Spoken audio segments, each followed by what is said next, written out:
नमस्कार दोस्तों, मैं विकास स्वागत करता हूं आप सभी का आपके अपने चैनल हेल्पिंग हैंड फॉरएवर पर।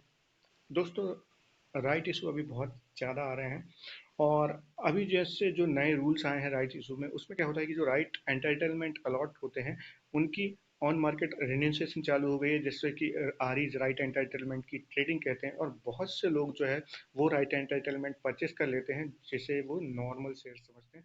बहुत से कमेंट्स आते हैं मेरे पास जो कि उन्होंने नॉर्मल शेयर समझकर इसे राइट एंटाइटलमेंट परचेस कर लिए हैं और जो है वो अब दिखाई नहीं दे रहे हैं। तो यहाँ पे देखिए, राइट इशू क्लोज होते ही राइट एंटाइटलमेंट लैप्स हो जाते हैं और यहाँ पे देखिए जो आप पेमेंट जो राइट एंटाइटलमेंट बाय करने के लिए जो पेमेंट करते हैं वो प्रीमियम कहलाता है, ना कि राइट इशू के प्राइस में वो ऐड होता है। तो अगर आपने राइट एंटाइटलमेंट परचेस किए हैं, आपको अलॉट नहीं हुआ है, आपने परचेस किए हैं ऑन मार्केट, तो आपको अप्लाई करते समय राइट इशू का जो प्राइस रखा गया है वो पेमेंट करना पड़ेगा। ये चीज़ ध्यान में रखिए। चलिए, अब यहाँ पे मैं आपको बताने जा रहा हूँ कि बहुत से राइट शेयर्स होते हैं, राइट इश्यूज आते हैं जहां पे आपको जो है पेमेंट करने के लिए पार्शली पेमेंट का ऑप्शन दिया जाता है कि यानी कि जो भी प्राइस है उसमें से आधा या 60% आप अभी पे करिए, बाकी का हम आपको एक साल में बताएंगे कि आपको एक कॉल में करना है या दो कॉल में करना है। ये चीज कही जाती है। तो अब यहाँ पे मैं आपको बताने जा रहा हूँ कि अगर किसी राइट एंटाइटलमेंट में, सॉरी राइट इशू में, आपको पार्शली पेड अप का ऑप्शन मिलता है तो उसके जो पार्शली पेड अप शेयर्स हैं वो किस प्राइस पे लिस्ट होंगे, वो फेयर वैल्यू कैसे निकलती है, प्लस साथ में आपको बताऊंगा कि आपने अगर राइट एंटरटेनमेंट गलती से भी खरीद लिए हैं तो आपको, अगर वो पार्शली पेमेंट करके आप उस राइट इशू को सब्सक्राइब कर लेते हैं, तो आप किस तरह से जो है पूरा लॉस करने से बच जाएंगे। तो चलिए यहाँ शुरू करते हैं। तो हम मान के चलते हैं कि एक कंपनी है एक्स वाई जेड, जिसका जो है करंट मार्केट प्राइस चल रहा है 160 रुपए। अब इस 160 रुपीज पे इसने जो है अपना राइट इशू लाया। अब यहाँ पे हम पूरी बात नहीं करेंगे कि राइट इशू कितने हैं क्या है, मैं आपको मुख्य चीजें बताता हूँ कि राइट इशू ला रही है ये कंपनी और इन्होंने जो राइट इशू का प्राइस रखा है वो टोटल प्राइस रखा है 100 रुपीज आपको पे करना है इस राइट इशू में। पर ये कैसे पेमेंट करना है, तो पेमेंट ऑप्शन उन्होंने रखा है कि at the time of application आपको 60 रुपीज़ पे करना है और बाकी का जो 40 रुपीज़ है वो नेक्स्ट वन और टू कॉल, एक या दो कॉल में पे करना है। वो आपको कंपनी बताएगी मैनेजमेंट की मीटिंग के बाद और इसके लिए आपको मैक्सिमम एक साल का टाइम मिलता है। तो यहाँ पर ये डिसाइड हो गया कि कंपनी ने जो है at the time of application के लिए पेमेंट 60 रुपीज़ रखा है और सिर्फ 40 रुपीज़ वो नेक्स्ट कॉल के लिए बताएगी। चलिए, अब यहाँ पर देखिए, जैसे ही ऑन मार्केट, जैसे ही राइट इशू ओपन होता है जिस डेट पे, वहीं से ऑन मार्केट एंड सेशन की ट्रेडिंग चालू हो जाती है। अब पहली चीज आपको ये भी पता करना है कि अगर आपको एक फेयर वैल्यू जानना है कि किस प्राइस तक आप राइट एंटाइटलमेंट परचेस करते हैं, तो वो भी मैं यहाँ आपको बता देता हूँ कि किस प्राइस तक अच्छा रहता है और क्या फॉर्मूला आप चेक कर सकते हैं। देखिए, जो भी उस प्राइस, उस शेयर्स का करंट मार्केट प्राइस चल रहा है, मान लीजिए 160 रुपीज चल रहा है, जैसे कि हमने एग्जांपल में लिया। तो अब मुझे अगर इसका एक फेयर वैल्यू जानना है, अगर मैं राइट एंटाइटलमेंट परचेस करना चाहता हूँ, तो मैं किस प्राइस तक इस राइट एंटाइटलमेंट को जो है आरईज को परचेस करना सही रहेगा, तो मैं क्या करूंगा, जो करंट मार्केट प्राइस है उसमें से राइट इशू का जो भी प्राइस रखा गया है वो माइनस कर दूंगा। तो यहाँ मैं 160 जो करंट मार्केट प्राइस है उसमें से राइट इशू का प्राइस 100 माइनस कर दूंगा, 60 रुपीज आएगा।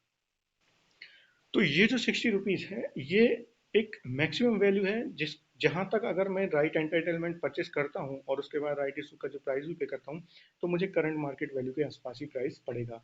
अगर मुझे 60 के ऊपर मिल रहा है, सपोज 65 में मिल रहा है, तो मेरी कॉस्ट ही 65 पहुंच जाएगी।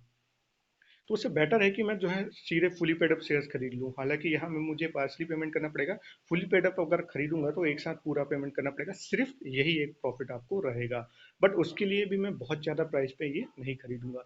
तो राइट एंटाइटलमेंट की फेयर वैल्यू आप कैसे निकाल सकते हैं, ये आप इस फॉर्मूले से चेक कर सकते हैं। चलिए, मान लीजिए कि मैंने एक राइट एंटाइटलमेंट परचेज कर लिया 50 रुपए पे। तो ये मेरा राइट एंटरटेनमेंट का प्रीमियम दिया मैंने परचेस करने का 50 रुपए। अब at the time of application मुझे 60 रुपीज पे करना पड़ेगा, तो मेरी कॉस्ट कितनी आ जाएगी टिल एप्लीकेशन, 60 + 50, 110 रुपीज की मेरी कॉस्ट आ गई। चलिए, अब ये पार्शली पेड अप जो शेयर हैं वो लिस्ट होंगे।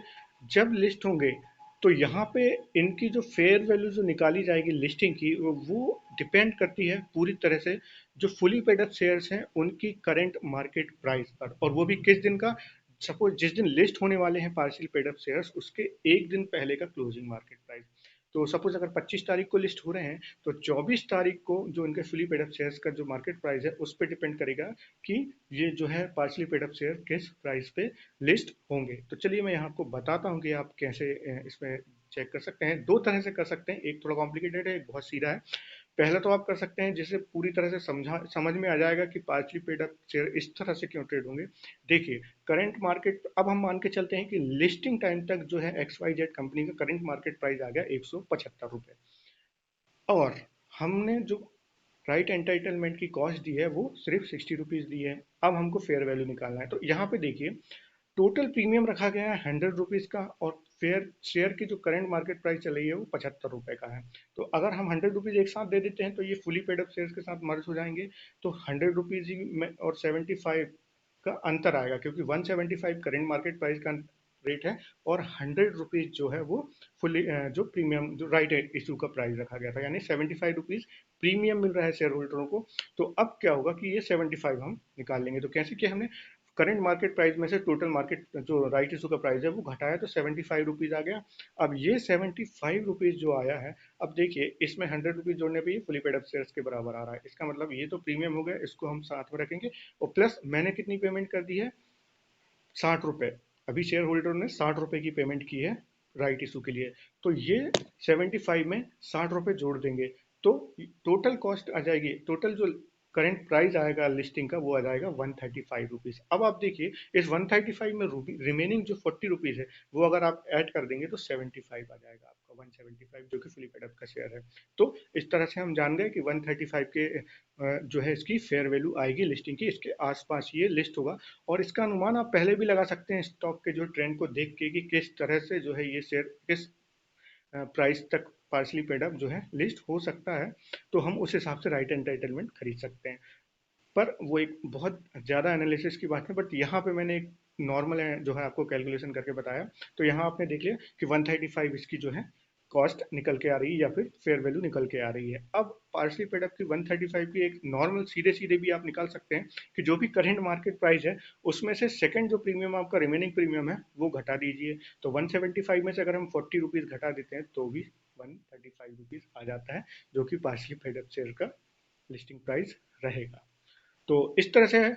अब मैंने जो है 110 रुपीज़ जो है टोटल कॉस्ट किया था, राइट एंटाइटलमेंट 50 रुपये में परचेस किया था, प्लस 60 रुपीज़ पेमेंट की थी मैंने प्रीमियम की। जो राइट इशू का प्राइस था तो मेरी 110 रुपये की कॉस्ट आई थी, बट लिस्टिंग मुझे 135 की मिल रही है। तो मैं 135 में अगर होल्ड करना चाहता हूँ होल्ड भी कर सकता हूँ पार्सली पेड अप शेयर्स को, या फिर सेल करके निकल सकता हूँ। पर यहाँ पे एक चीज ध्यान देने वाली है कि जब ये partly paid up shares list होंगे तो एक बार आप जब सेल कर देंगे तो आपकी कोई मतलब लाइबिलिटी नहीं रह जाती। जो बायर होता है उसकी लाइबिल वो लाइबल होता है कि जो है नेक्स्ट 40 रुपीज़ का पेमेंट वो करेगा जिसने बाय किया है। तो यहाँ पर देखिए अगर आपने पार्सली पेमेंट कर दिया है, लिस्टिंग होने तक वेट करते हैं, तो आपको जो है टोटल लॉस होने से बच जाता है कि अगर आपने गलती से भी राइट एंटाइटलमेंट परचेज कर लिए हैं और वहाँ पे पार्सली पेड अप का शेयर पार्सली पेमेंट का ऑप्शन आ रहा है, आपको पूरा पेमेंट एक साथ नहीं करना है, 60 रुपीज़ जो पार्सली पेमेंट है वो करके भी आप जब लिस्ट होंगे पार्शियल पेड अप शेयर तब आप लेके निकल सकते हैं उस अमाउंट को। तो ये चीज़ बिल्कुल ध्यान में रखने वाली बात है कि आप जो है इस तरह से ना खोएं। अगर पूरा भी पेमेंट एक साथ मांग रहे हैं राइट एंटाइटलमेंट में जो राइट इशू में, तभी आप वो पेमेंट कर दें, और जो शेयर लिस्ट होंगे जब दोबारा तब आप उन्हें बेच के निकल सकते हैं। पर आप अपने रिस्क टेकिंग एपिटाइट जो भी है आपका उसके अनुसार ही डिसीजन लें। पर ये जो मैंने आपको जो दो फार्मूला समझाया या चीज़ें समझाई इसके जरिए आप जो है एक फेयर वैल्यू निकाल सकते हैं कि किस प्राइस तक आप जो है राइट एंटाइटलमेंट अच्छा रहेगा परचेस करने के लिए, और जो है राइट जो पार्शली पेड अप शेयर्स की जो है फेयर वैल्यू लिस्टिंग की वो किस तरह से निकाली जा सकती है। बट ये मेरा एनालिसिस है, तो आप किसी भी प्रकार का इन्वेस्टमेंट करने से पहले अपना एनालिसिस भी करें या अपने फाइनेंशियल एडवाइजर की सलाह जरूर लें। तो ये थी जानकारी दोस्तों राइट इशू के बारे में। आशा करता हूँ ये वीडियो आपको पसंद आया होगा। प्लीज़ लाइक कीजिए मेरे वीडियो को, सब्सक्राइब कीजिए मेरे चैनल को। Thank you.